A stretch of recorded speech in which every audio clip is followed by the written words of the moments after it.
గోదావరి జిల్లాలో అన్నపూర్ణ అంటారు. రాష్ట్రం విడిపోవడానికి కూడా కారణం గోదావరి జిల్లాలో పచ్చదనమే. ఆ శాపం తగిలేసినట్టుంది.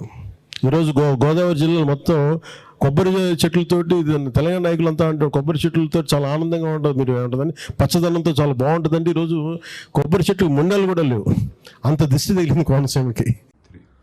పవన్ కళ్యాణ్ గారు, మీరు ఒక డిప్యూటీ చీఫ్ మినిస్టర్గా ఆంధ్రప్రదేశ్కు ఉండి, మీరు తెలంగాణ ప్రజల శాపం వల్లనో తెలంగాణ ప్రజల దిష్టి వల్లనో కోనసీమ ప్రాంతంలో ఉన్నటువంటి పచ్చదనం పోయిందని చెప్పడాన్ని చూస్తే నిజంగానే మీరు ఒక సినిమా స్టార్గా ఒక స్క్రిప్ట్ను చదివే విధంగా మాట్లాడారు తప్ప ఇది 2.5 గంటల సినిమా కాదు. ఇది ప్రజలు మిమ్మల్ని గెలిపించి ఒక డిప్యూటీ చీఫ్ మినిస్టర్ చేశారు.